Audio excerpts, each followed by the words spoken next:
From the studios of Postscript Media and Canary Media.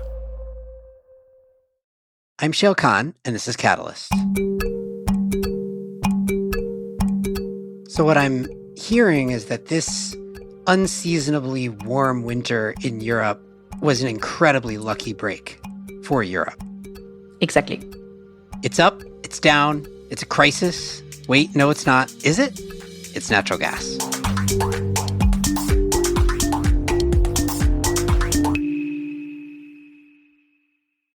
Let's face it, environmental news is often very depressing. That's why we focus on solutions on this podcast.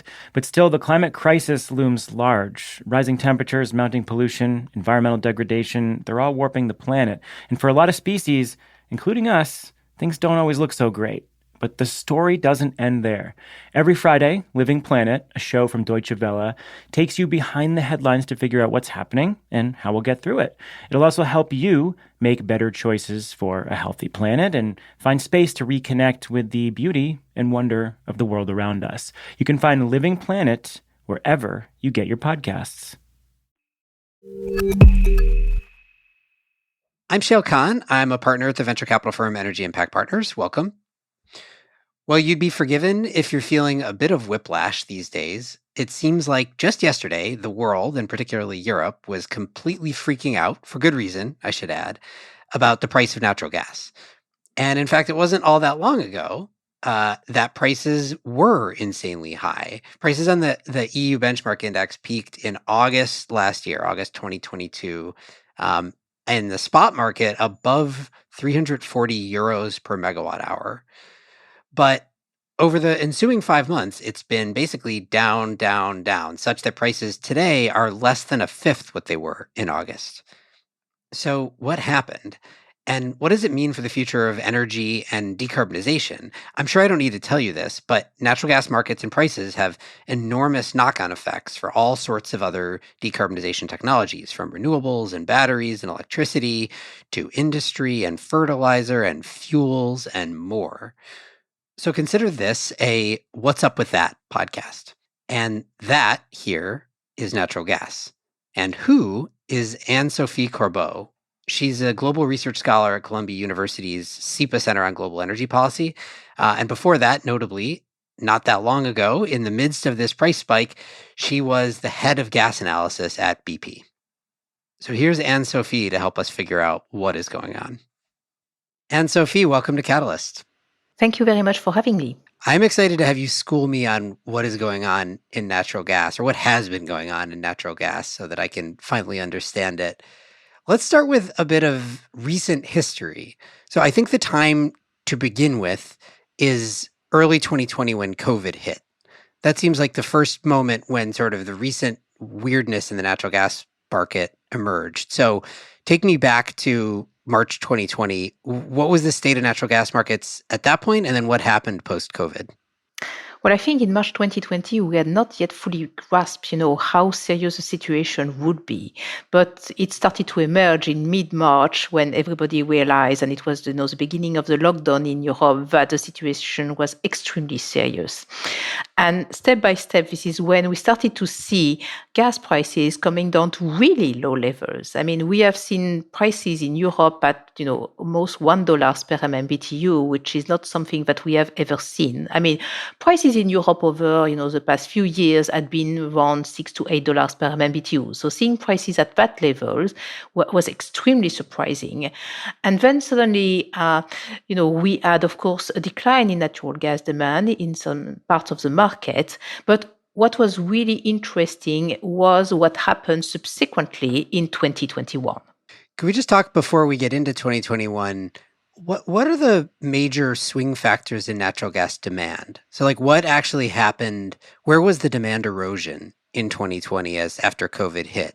Because natural gas is not primarily a transportation fuel. I mean, you can easily imagine this in the context of petroleum and gasoline, where people stopped traveling because of COVID. And so obviously there was a lot of demand erosion. I think it's a little less obvious in natural gas.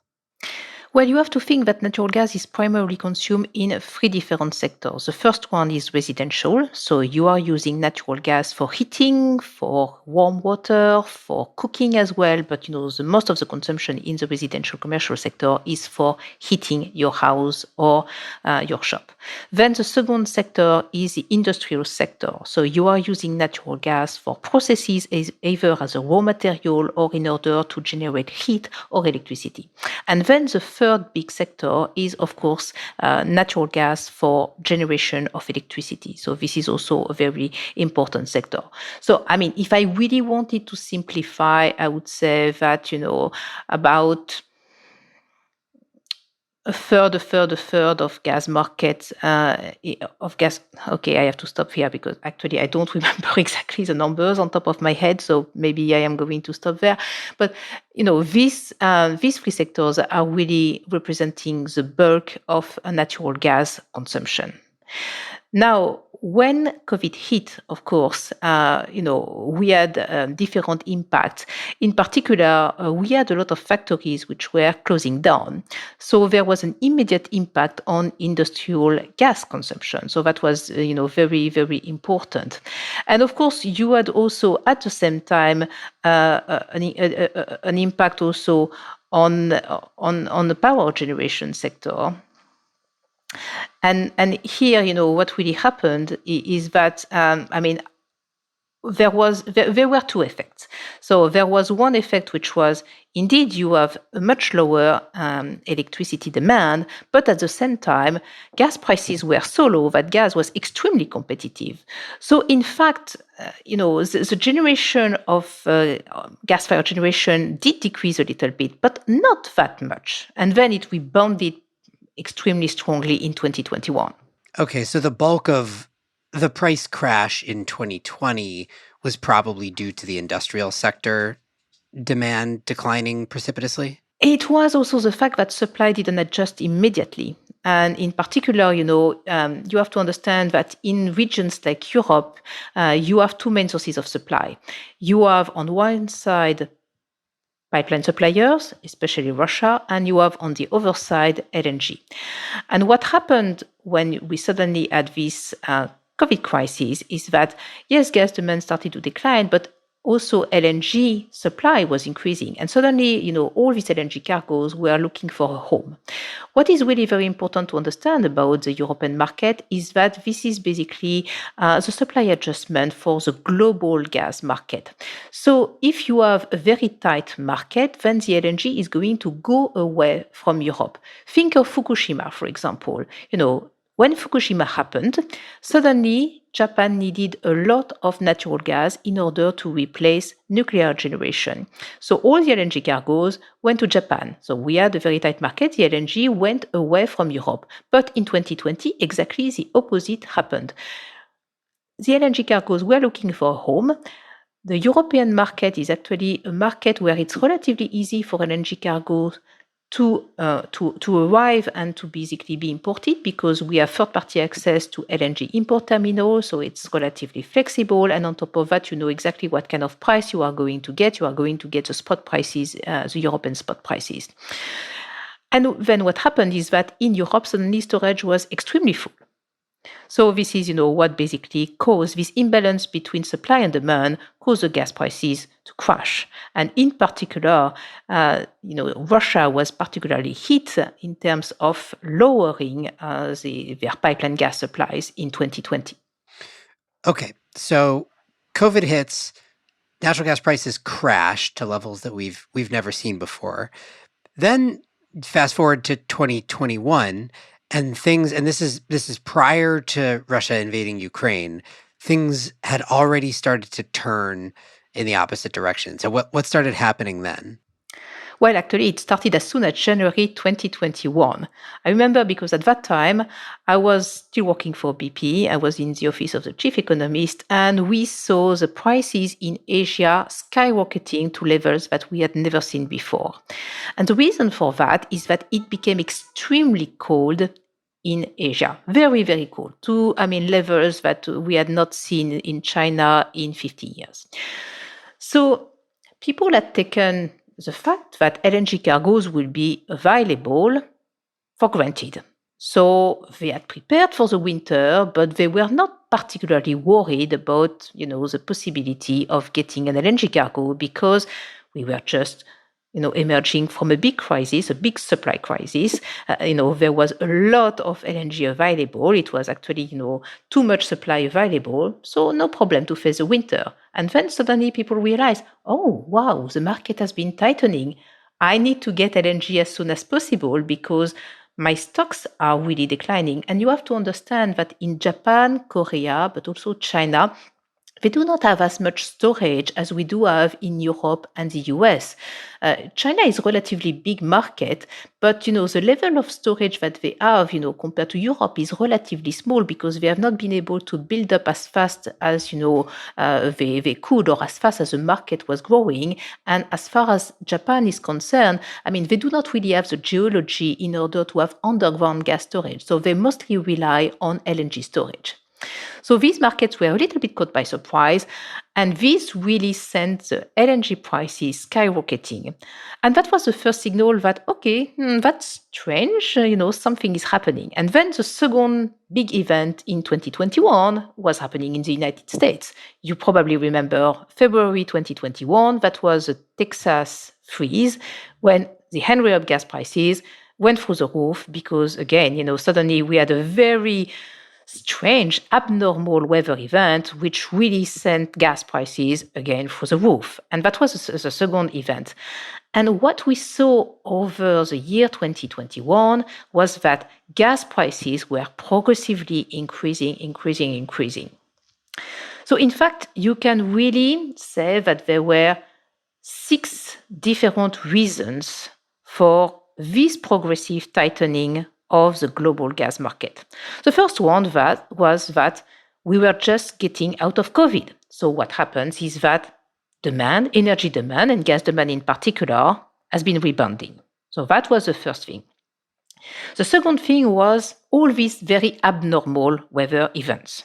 So very cold weather in Asia. We had also a very long winter in Europe. I remember I was still hitting my place in May 2021, which is very unusual. Usually you stop by April. So that was the second thing. And on top of that, we had also a very hot summer. So when you have a hot summer, you need more air conditioning, so you need more power generation, and therefore you tend to use more gas-fired generation. But we had also very strange things happening with renewable generation. And that's the third factor. Think about exceptional drought in China, in Brazil.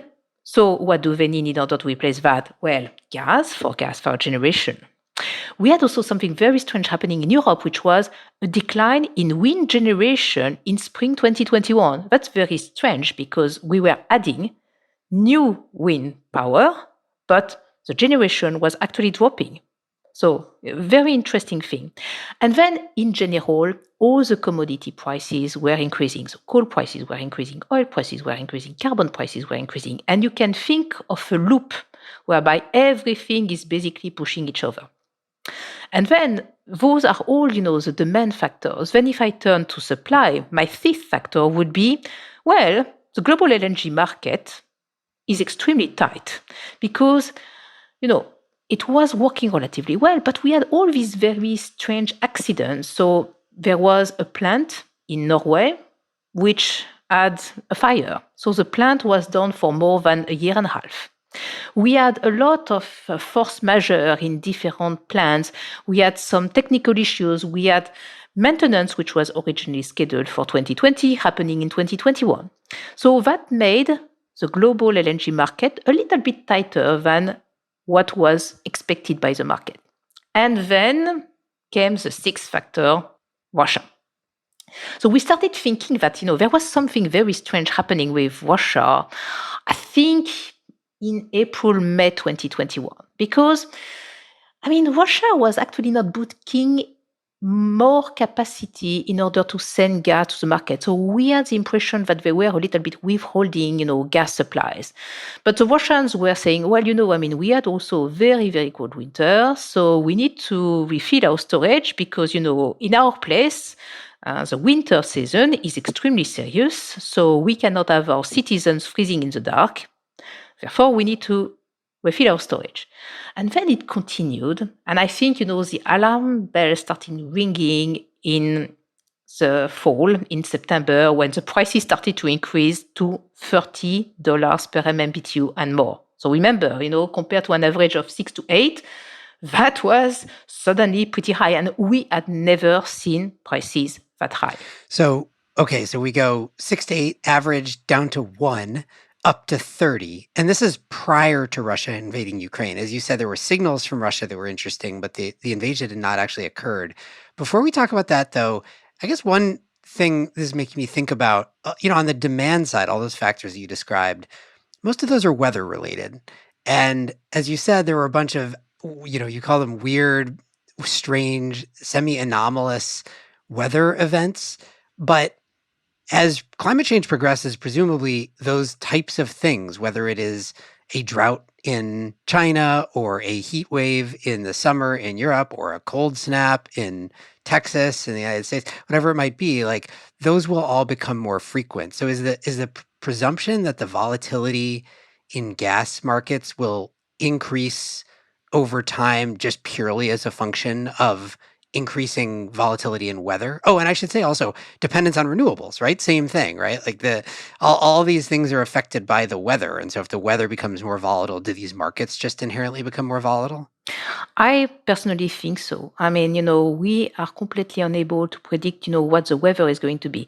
If I look at Europe, over the past month, we have had extremely cold weather during the first 2 weeks of December, and now we have completely abnormal weather. I mean, it's 15 degrees outside, and I am in Paris.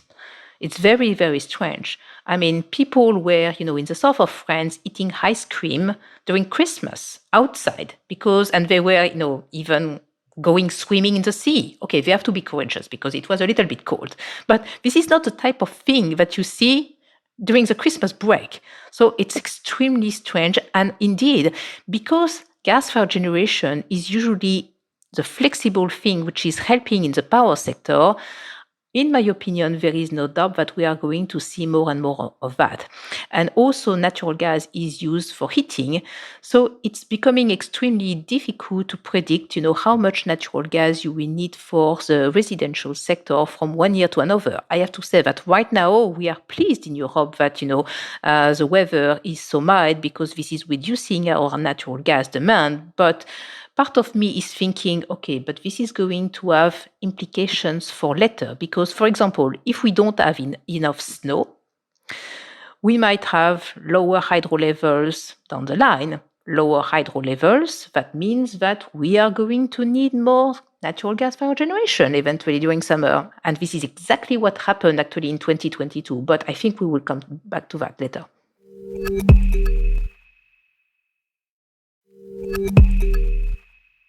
Back to our chronology here. So prices are already spiking. They're up in the $30 per megawatt hour. I'm sorry, 30 euro per megawatt hour range prior to Russia invading Ukraine. Then Russia actually invades Ukraine. So what happened? It sort of supercharged this trend line that was already occurring.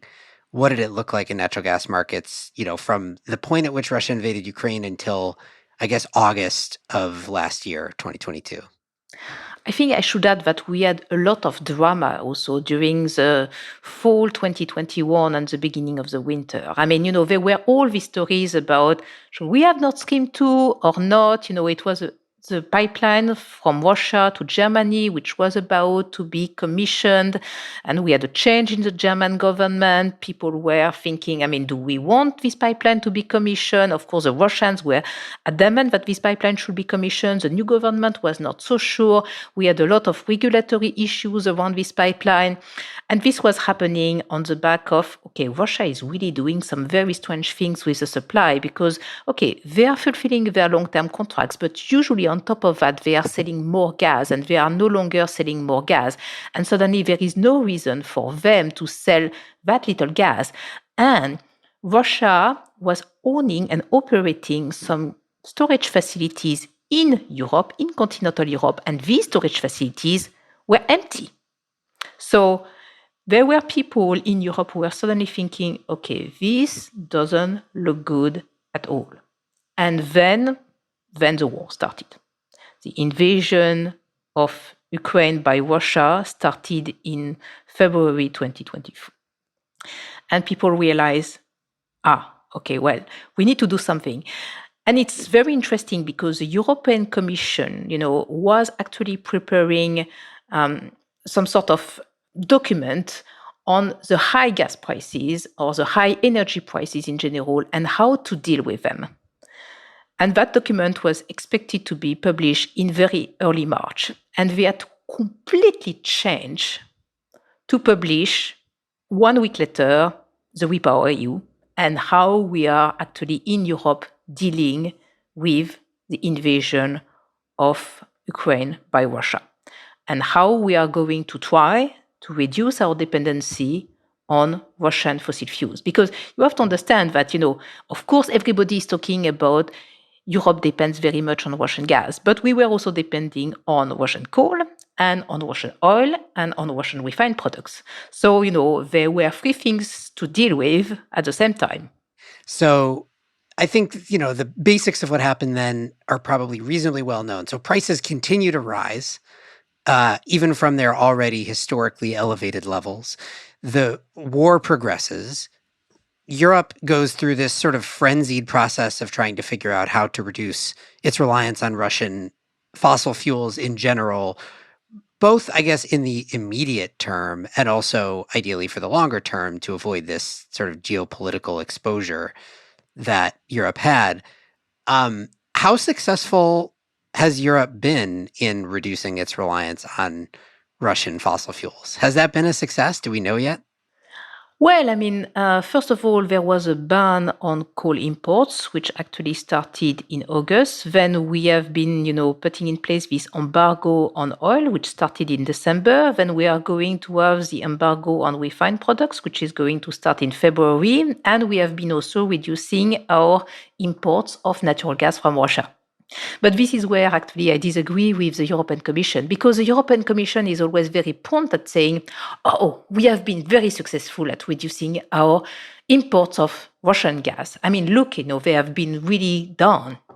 And I'm saying, well, I am very sorry, but actually you have not, Mr. Putin, cut the gas, because this is exactly what happened. And when you were saying that, the gas prices were increasing, actually, the gas prices were going up and down. The gas prices have never been so volatile. So, for example, I remember I was at a conference speaking. There was somebody from the IEA who was presenting just before me, and he was talking about how the oil prices were volatile and, how they were increasing, etc. And I was looking at my phone thinking, oh my God, what is happening? The gas prices have just doubled during the morning. And this is because Mr. Novak was saying that maybe they would be considering cutting the pipeline Nord Stream 1. So the one which was operating, not the one which was considered to be operating, the one which was operating, which was delivering 55 billion cubic meters of Russian natural gas to Europe. Just to compare, 55 billion cubic meters, the European Union was importing 114 billion cubic meters of Russian gas in 2021. So that's a big chunk. The prices went through the roof during that day and then they came down. But we had a lot of volatility. And I think this volatility even went in August. So this is when we had a lot of volatility, again, because of the drama around the Nord Stream pipeline. The prices went to $100 per MMBTU. So with all due respect to my oil friends, we in the gas market have reached $580 per barrel. And you are complaining about $100 per barrel oil? Come on, there is no comparison. Our prices are absolutely dreadfully high. So if I'm interpreting what you're saying right, you're saying that indeed Europe started, let's just stay focused on natural gas for a moment. Indeed, Europe did sort of shift toward importing less Russian natural gas, but you're saying it wasn't necessarily due to the actions of the European Union so much as it was the actions of Russia in cutting off gas supply. And that was presumably a deliberate decision related to the war and trying to exert geopolitical leverage from Russia that appears to not be working as well as Putin might have thought. But I guess the question that seems more salient to me is if it was really a function of Russia throttling supply rather than Europe successfully shifting its demand, then could Russia just turn the spigot right back on and everything goes back to how it was beforehand? Or has anything changed fundamentally that is going to reorient how Europe gets its energy in the future? Well, a certain number of things have changed. The first one is that the trust which kind of existed between Europe and Russia is dead. I mean, this is never going to be restored again. I could think of, European countries accepting to import again a little bit more Russian gas. There are still some countries importing Russian gas, by the way. I mean, I told you in 2021, we were importing 140 billion cubic meters of Russian pipeline gas. Now we are importing the equivalent of 25. So you can see that the reduction is pretty steep. But there are still countries, such as Hungary, for example, which are very happy to import Russian pipeline gas. So the first problem is indeed the trust. The second problem is that there are a certain number of countries which would never want to be depending on Russia again, and which were actually preparing to be independent of Russian pipeline gas. That's the case for Poland, which has inaugurated a new pipeline coming from Norway a few months ago, and which was also increasing its dependency on LNG. And then the third problem is that, well, we have a small infrastructure problem. You remember these Nord Stream 1 and Nord Stream 2 pipelines? Well, they are gone. So, if you want to import as much Russian gas as you did before, that means only one thing. You need to import a lot of gas going through Ukraine. And I have doubt about whether this is realistic given the situation. I mean, first of all, I am absolutely amazed that nobody has managed to actually destroy a gas pipeline within Ukraine. I mean, this is like miraculous because, we know that, accidents happen, but there is still Russian gas going through Ukraine as I speak, very strangely. But, thinking that we could go to, 100 billion cubic meters of Russian pipeline gas going through Ukraine, not immediately and probably not in a long time.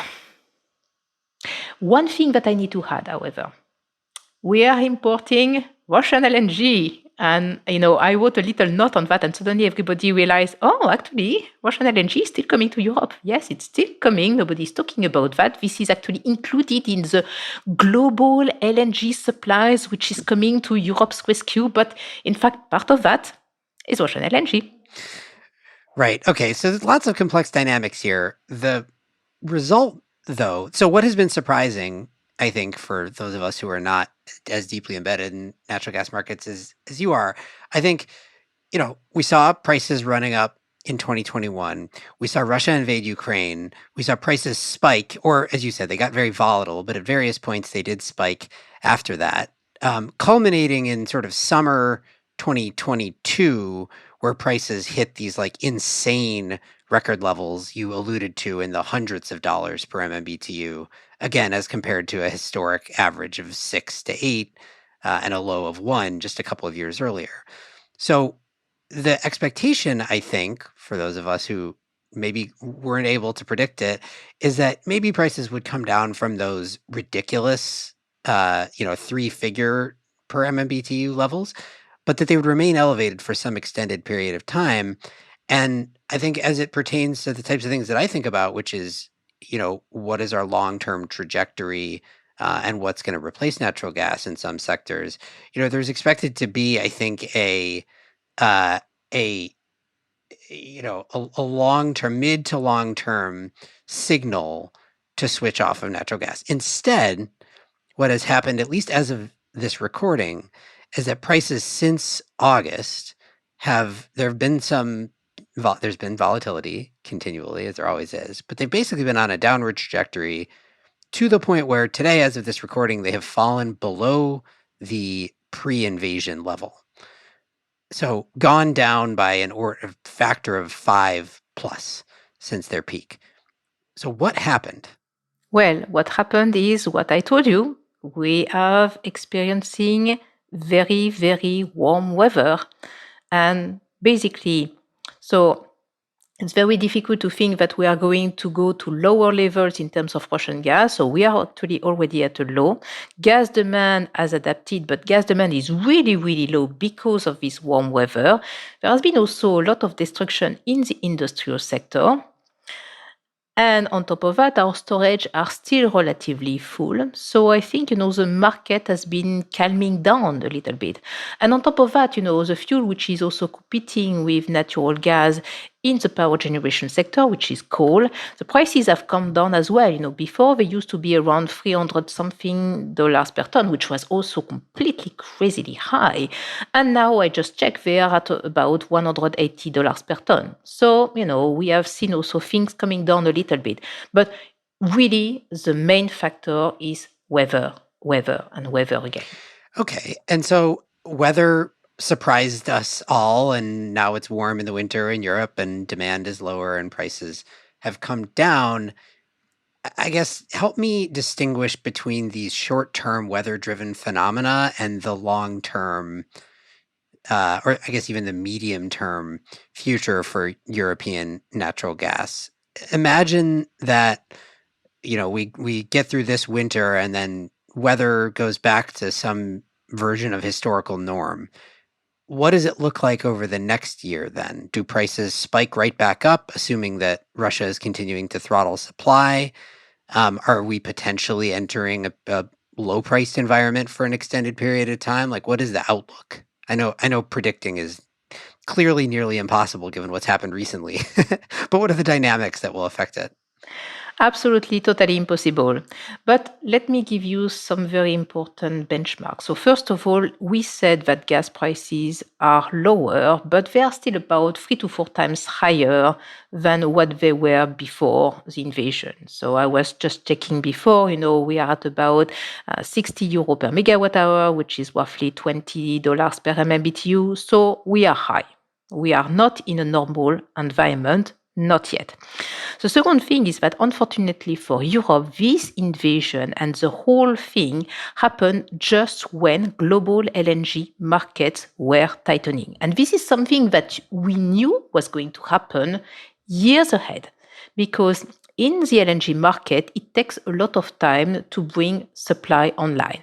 Usually for a normal onshore LNG liquefaction plant, you will need about 5 years to build it. The record has been broken by Calcasieu, which has done his plant in about 3 years, but this is more an exception than the rule. And in fact, many LNG liquefaction plants actually tend to be built with a lot of delays. So we know that the period between 22 and 25 is going to see relatively little additional capacity of LNG. And actually, where it's getting even more tricky is that the biggest LNG plant which was expected to start is Arctic LNG 2, which is in Russia. And this plant is very likely to be hit by sanctions. So we have absolutely no idea whether it's going to start as planned this year or not, and whether the free trades are going to be operational as expected. So this is adding a little bit more uncertainty on the global LNG market. So to your question, the markets are very likely to be tight up until 2025, because we know that in 2025, a certain number of new LNG plants are going to start. Golden Pass, although they have said 24 potentially, but I tend to be cautious. The Qatari LNG, Sabine Pass, Corpus Christi, the expansion at the end of the year 2025. A lot of plants are going to arrive at that time. And this is where we really expect global LNG market to be less tight. But between now and 2025, it's going to be tight. Remember something very important. One of the main reasons why Europe has been going through the past year is because of Xi Jinping and its zero COVID policy. Because Chinese gas demand has been muted, its LNG imports have declined massively, and China in 2021 was the largest LNG importer. And that's why we got, I think, about 20 billion cubic meters back to Europe.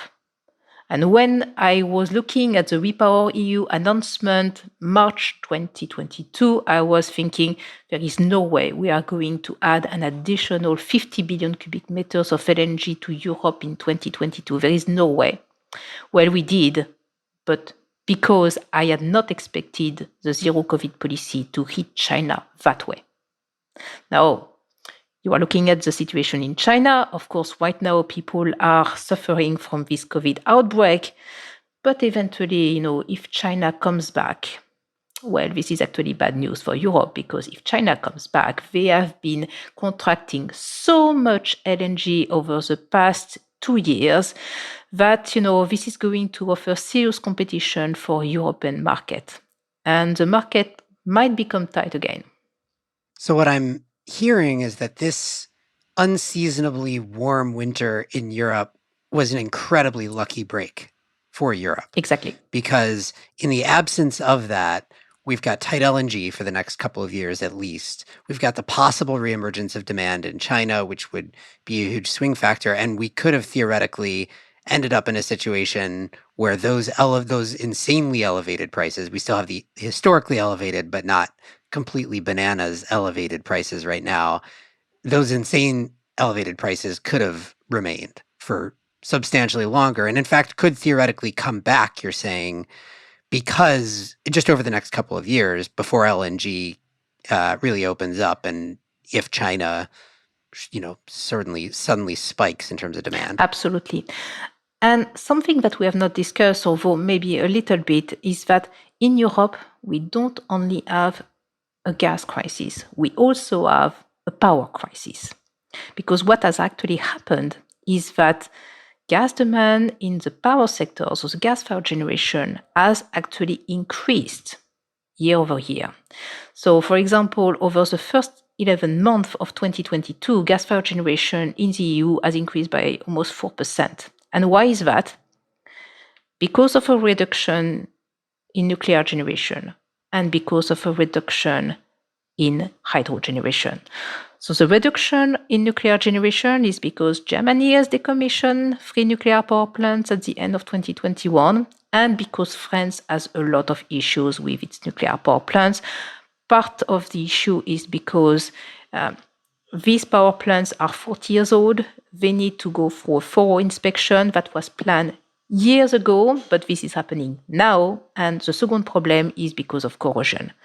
The hydro generation drop. So this is definitely because of climate change. But believe me, we have never seen such low levels of hydro generation across Europe. This is frightening, actually. And this is, why this crisis in the power generation sector is impacting the gas sector, because if we didn't have that problem, then we could have had a reduction of gas demand in the power sector and the situation would be much less tight. But because we are accumulating these two problems, then the situation is becoming extremely complicated to handle. I guess final question for you. What are the what seemed like were going to be the near-term outcomes as prices were spiking in Europe was going to be a catalyzing effect on alternatives in some of the areas, in some decarbonization areas. So say, for example, heat pumps. There's a big push for heat pumps in Europe to replace natural gas with electricity, more efficient electricity in heating, or residential behind-the-meter solar, all these kinds of things that were sort of hedges against natural gas prices or fuel switching from natural gas to electricity. As you pointed out, Europe also has an electricity crisis, so it's not like switching from natural gas to electricity directly necessarily drives a benefit, but it did seem like there was a galvanizing effect. Do you see that being muted by the fact that prices have crashed again, or was the run-up in prices a sort of an excuse for the European Union to accelerate a push for a bunch of technologies that they wanted to push anyway? This is actually an opportunity, but what I observe is that it's still taking a lot of time in order to push all this technology. So we are talking about heat pumps, we are talking about deploying wind and solar more rapidly, we are talking about pushing hydrogen as well. But the thing is that these investments are not happening overnight. I mean, we are trying in my place to have a heat pump where, between all the authorization, etc., convincing the other owners of the other flats, it's going to take us maybe 1 year to install the heat pumps. So, it's not something which is happening overnight. So, there is the objectives, the ambitions, and there is a reality on the ground. If I talk to people who want to install windmills, well, they are going to tell me, we really absolutely need to simplify all these processes, all these permits, because what is really restricting us right now is all the permitting. It's taking forever. So, we need to simplify. And I think the European Commission has understood that, countries have understood that, but there is still a gap between aspirations and what is happening on the ground. So we need to go much faster. But to go back to your point, I think, it's very clear for most people that despite the current drop in prices, the situation is still very serious. We need to continue to save energy and in particular natural gas, and we need to go faster on this energy transition. Well, Anne-Sophie, I feel like I have a 50% better understanding of what the hell's going on in natural gas markets, which is saying something for a 45-minute conversation. So thank you so much for illuminating me. Thank you for having me. It was a pleasure. Anne-Sophie Corbeau is a global research scholar at Columbia University's SIPA Center on Global Energy Policy, where she focuses on hydrogen and, as you now know, natural gas. So what did you think? What questions do you have for this show? If you want me to cover a topic that is near and dear to your heart, now is the perfect time to let us know. We're hosting an Ask Me Anything episode where I answer, or at least attempt to answer, all of your questions, big and small, about climate tech and the energy transition. To send in your question or comment if you want, tag us on Twitter or LinkedIn with the hashtag AskCatalyst. That's hashtag AskCatalyst. You can also send us a voice memo or an email at catalyst@postscriptaudio.com. If you like the show today, as always, go to Spotify or Apple Podcasts or wherever you get the show and leave us a rating and review. This show is a co-production of Postscript Media and Canary Media. You can head over to canarymedia.com for links to today's topics. And as always, Postscript is supported by Prelude Ventures, a venture capital firm that partners with entrepreneurs to address climate change across a range of sectors, including advanced energy, food and ag, transportation and logistics, advanced materials and manufacturing, and advanced computing. This episode was produced by Daniel Waldorf. Mixing by Roy Campanella and Sean Marquand. Theme song by Sean Marquand. I'm Shail Khan, and this is Catalyst.